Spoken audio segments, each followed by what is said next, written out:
Ayo, what's up? Welcome back dito sa ating channel dito sa Moms TV. Senator Jinggoy Estrada at Joel Villanueva nagwala sa Senado, mga kababayan. No? Galit na galit po sila, no? At kinwestiyon ang mga ginawa ni Senate President Tito Soto, mga kababayan. No? Grabe, galit na galit po sila dahil doon po sa pagta-transfer dito kay Bryce Hernandez. At talaga namang gigil na gigil sila, no, dito kay Bryce Hernandez, mga kababayan. Okay, so yan ang ating alamin ngayon at pag-uusapan. Pero syempre, bago ang lahat, please don't forget to subscribe at pakilike naman po ang ating video ngayon. Pa-click po ang like button dyan sa ibaba. At sa mga hindi pa nakasubscribe, pa-subscribe naman po ang ating channel ngayon. Alright? Okay, so eto na nga, mga kababayan, no? Grabe, no? Hindi ko alam kung napansin ninyo ito kasi nasa dulo na to banda ng Senate session kahapon, no, na kung saan talaga namang galit na galit, no, itong si Senator Joel Villanueva sa ginawa po ni Bryce Hernandez at maging si Senator Jinggoy Estrada, mga kababayan. Okay, at kinwestiyon din nila, no, ang naging desisyon ng Senate President na si Tito Soto. Okay, so ating alamin tong balita na to, mga kababayan, at para na rin sa inyong awareness, mga kababayan. Talagang napamura po, no, si Senator Jinggoy Estrada dito, mga kababayan.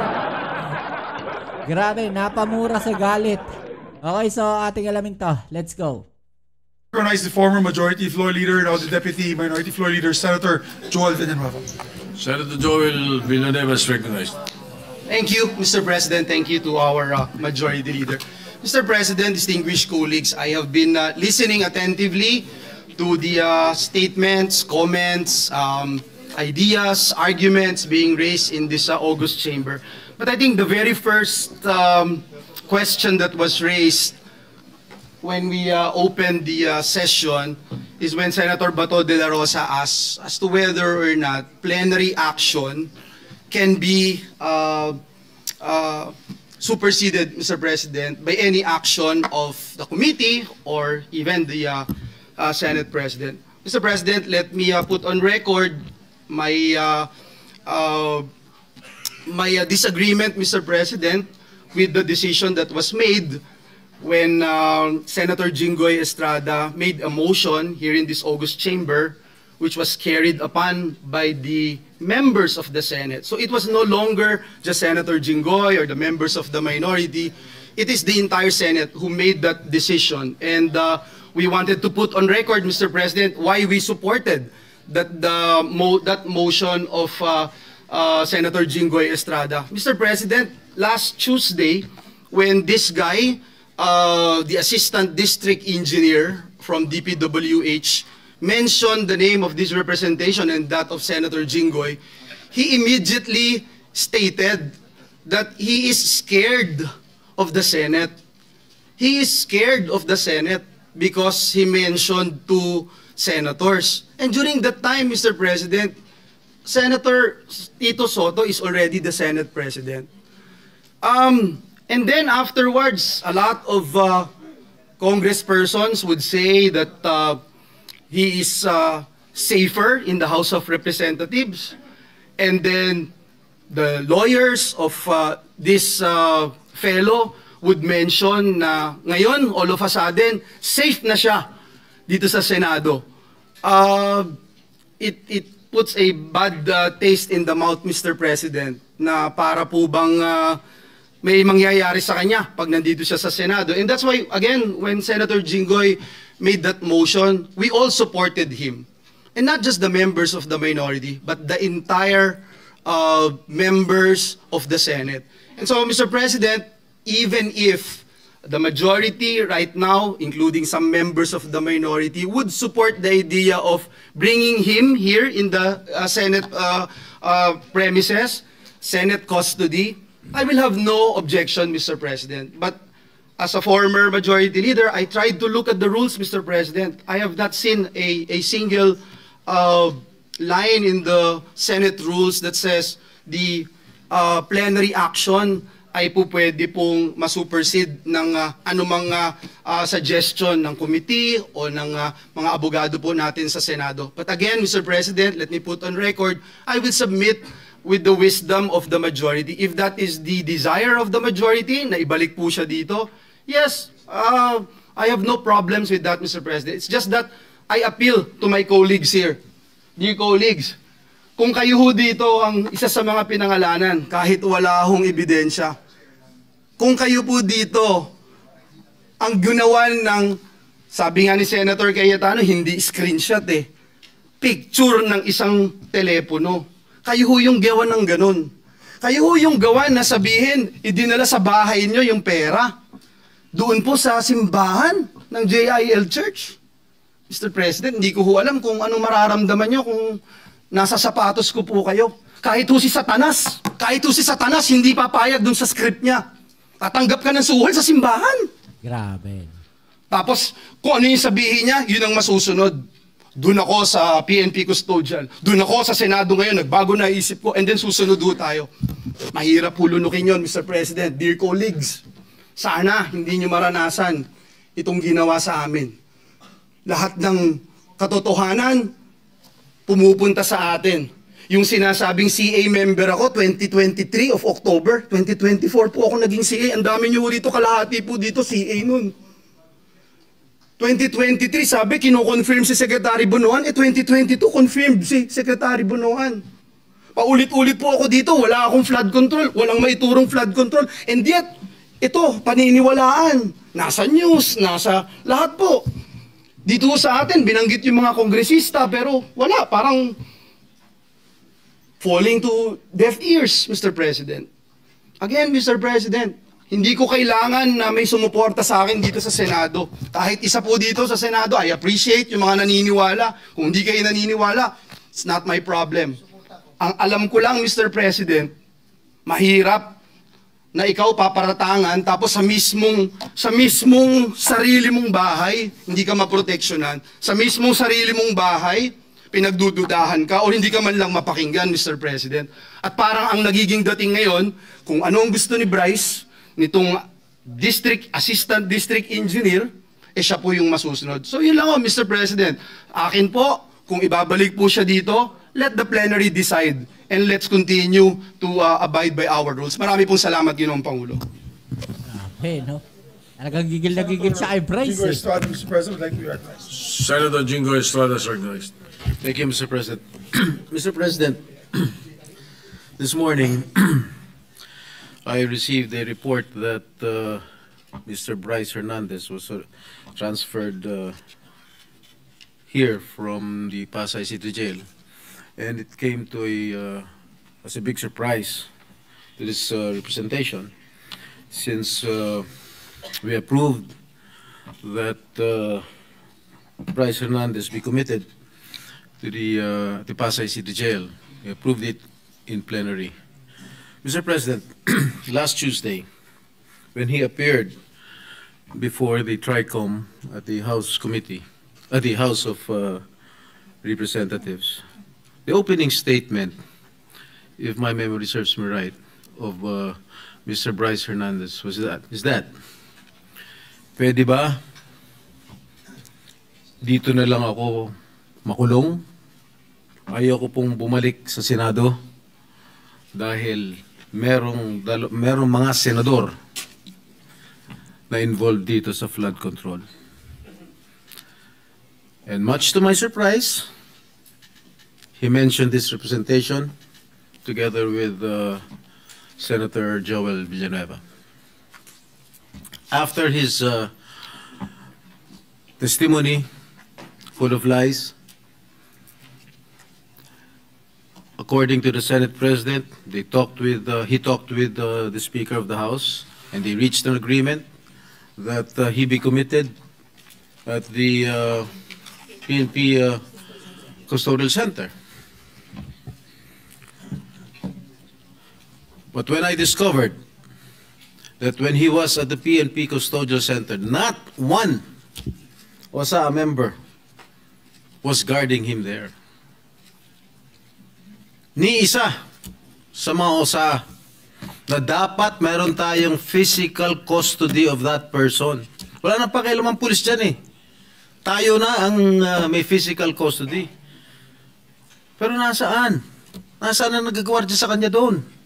Eh kung biglang tumakas yun, biglang pinatakas ng pulis yun, paano na? So after that, nagdesisyon po tayo here, plenary, that we commit him at the Pasay City Jail. And everybody approved of it.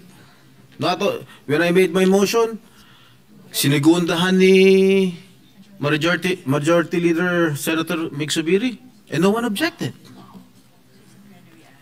At ang sabi dito, I got hold of this letter from the lawyer of Mr. Bryce Hernandez. Third to the last paragraph. We appeal for this because today there is renewed faith. Ito, September 15, today. Under your leadership, Senate President Soto, and with Chairman Lacson's stewardship of the Blue Ribbon Committee, there is assurance that the Senate will stand not only as a body of discipline, but as an exemplar of fairness. Mr. President, noong Tuesday, sabi ni Bryce Hernandez, ayaw niya rito. Kayo na po ang Senate President noon. Bakit ngayon sasabihin itong abogado niya, there is renewed faith? Bakit nung sinabi ni Bryce Hernandez, Senate President po kayo, wala ba siyang faith sa inyo noon nung nagsalita siya? Noong Tuesday, na ayaw niya bumalik dito sa Senado? Bakit ngayon niya lang sasabihin na meron siyang renewed faith? Bakit lagi natin sinusunod ko ano gustong kapritsyo ni Bryce Hernandez? Gusto niya malipat sa ano? Ayaw niya rito, nilipat niya sa custodial. Nung nilipat natin sa Pasay, gusto niya naman ngayon malipat dito. Ano ba talaga? Why are we giving so much importance or credence to this person who is a liar, who is the number one suspect of this corruption, what is happening in our country today? Bakit? Di ba kasama sa number one suspect isa sila Diskaya, parang ganun. Yun lang yung pagkakalam ko pagkakaintindi ko mga kababayan. Bakit? Meron ba nagproprotection sa House of Representatives? Oh. Bakit nung nag-hearing ang Blue Ribbon Committee po, nung si Congressman Marcoleta pang chairman ng Blue Ribbon, nagbanggit si Diskaya, ilang congressman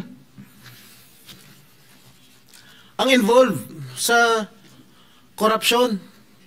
Pagdating nung kinabukasan, hindi na front page, hindi masyadong pinag-usapan. Nung si Bryce Hernandez na nagbanggit ng dalawang senador, front page na kagad kami. Kahit hindi totoo yung sinasabi niya, na walang basihan. 30% commission daw. Ang putang ina. I'm sorry. Strike out from the record. I'm sorry. The phrase is stricken off the record. How can I demand 30%? What is his basis, Mr. President?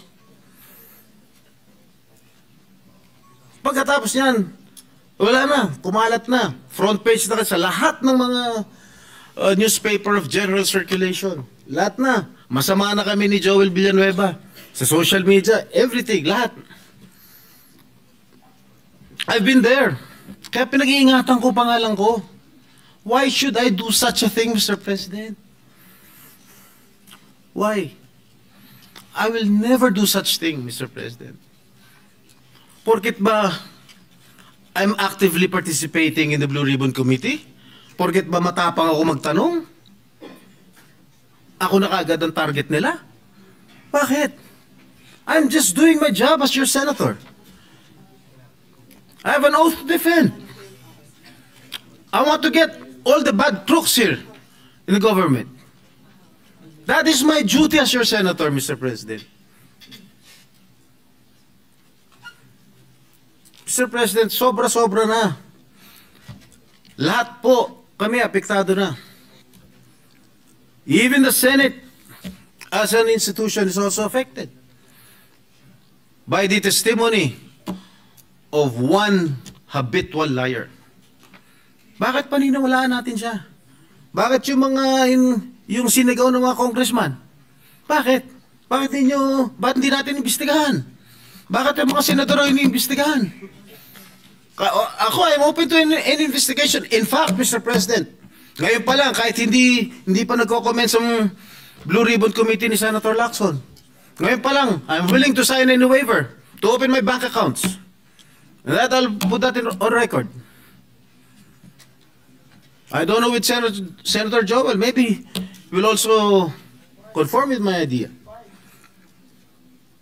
So, Mr. President, wag namang ganun. Bakit panay senador lang ang gusto nilang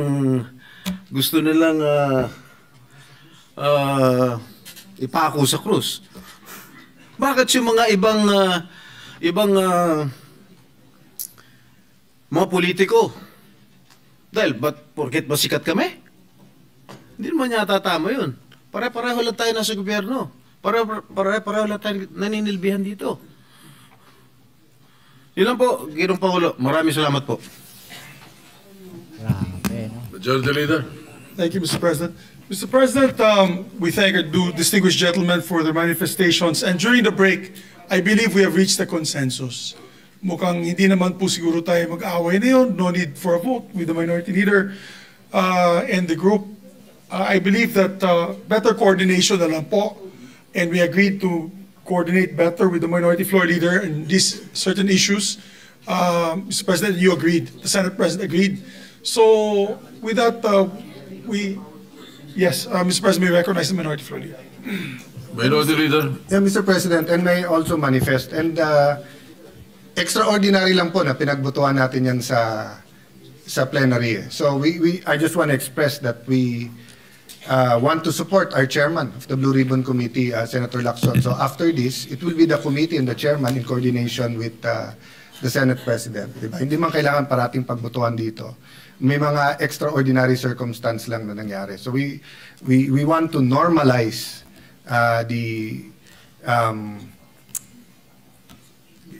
not only the consultation, but the following of our rules. And we look forward to working with Senator Lacson and, of course, the Senate President. So we thank the good Minority Floor Leader for that, Mr. President. So we don't need to make another motion, Mr. President. Therefore, the decision to bring Bryce Hernandez here to the Senate is sustained, Mr. President. And let's move forward, Mr. President, with the permission of the body. And I believe the request of Senator Erwin Tulfo is that it should be. Alright, saya mga babayan, no? So dito narinig din natin yung panig, no, ng dalawang senador, si Senator Jinggoy Estrada, Senator Joel Villanueva, at honestly ako para sa akin, no, natural, no, na magalit sila kasi nga nadamay sa yung pangalan nila, eh. No, kung wala naman silang kasalanan, 'di ba? Magagalit talaga sila kahit sino naman, mga kababayan, no. Pero tignan natin, no, sa mga darating na investigasyon na ginagawa ni Senator Ping Lacson, doon magkakaalaman yan, mga kababayan. Diba? Kung sino nagsasabi ng totoo at sino nagsasabi ng hindi, ng kasinungalingan. Diba? Doon magkakaalaman yan, mga kababayan, eh. Diba? Okay, so yan, ano masasabi nyo po dyan? I-comment sa ibaba nyo mga opinion na atin yung pag-usapan. Alright? So yan muli, maraming salamat sa lahat ng mga patuloy na kasuporta dito sa ating channel. Kita-kits po tayo sa ating next video upload. Maraming salamat sa sumusuporta palagi sa ating mga videos, sa ating mga reaction video, mga kababayan. Sana suportahan nyo pa po yung mga paparating nating video. Okay, so ito po muli ang yung Kuya Mobs, it's Mobs TV. Peace out.